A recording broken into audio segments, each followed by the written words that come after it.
Officers from London's Counter Terrorism Command have been working flat out with security services overnight, as you would expect, to continue to try and establish the full circumstances of what's happened. At this time, we've found no evidence to suggest anybody else was involved in this attack. However, we're still making extensive inquiries to ensure that no one else was involved. Our investigative priority at this time is to ensure that there is no one related as an outstanding threat to the public. To this end, we've carried out 2 searches at addresses both in Staffordshire and in the Stoke-on-Trent area. Our officers have therefore been supported by officers from Staffordshire and the West Midlands Counter Terrorism Police. I would like to thank them, as well as the local community in those areas, for the support they've shown as we carry out those crucial inquiries. The investigation team is also speaking to many of those who were present at Fishmongers Hall, but I would appeal to anyone who was there on Friday, anyone who hasn't been spoken to contact police on 0800 789 321 immediately. We now know this attack began inside Fishmongers Hall just before 2 p.m. yesterday. The attacker, whose identity we confirmed last night, stabbed a number of people inside the building, and as a result 5 people have suffered injuries. 3 people, a man and 2 women, were injured and remain in hospital. Their families have been contacted and specialist officers are supporting them. Tragically, 2 people, a man and a woman, were killed during the attack. And of course, I'm fully aware that the media and social media have named one of those victims. You must understand that I have to wait for formal identification from the coroner, but I will provide you an update as soon as I can.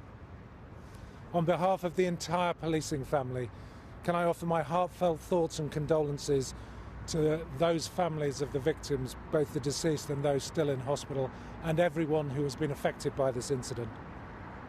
We're still piecing together the exact details of what happened. It's already clear that this cowardly act was immediately countered by some incredible acts of bravery, both by members of the public and from police officers.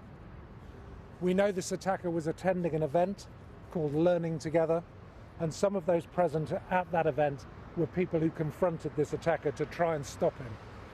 The attacker then left the building. He ended up on London Bridge. He was pursued and detained by members of the public, as well as a British Transport Police officer who was in plain clothes, before armed officers from both the City and Metropolitan Police arrived, confronted the attacker and shot him. The actions of the police and the public are all the more remarkable as we now know the attacker was wearing what looked like a very convincing explosive device. Thankfully, we now know that was a hoax device.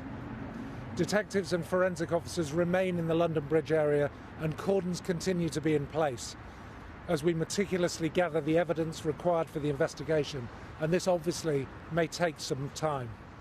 We are working as fast as we can.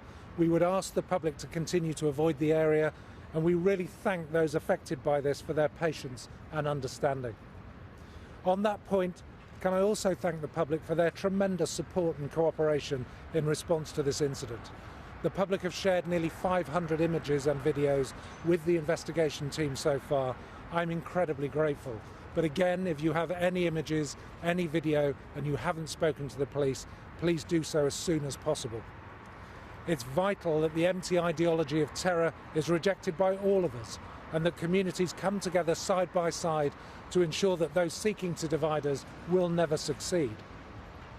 As a precaution, we have enhanced police patrols across London of both armed and unarmed officers, and the public can expect to see an increased police presence throughout the weekend as colleagues from the Met, City of London and British Transport Police carry out those patrols. Our advice to the public is to continue with your plans as usual.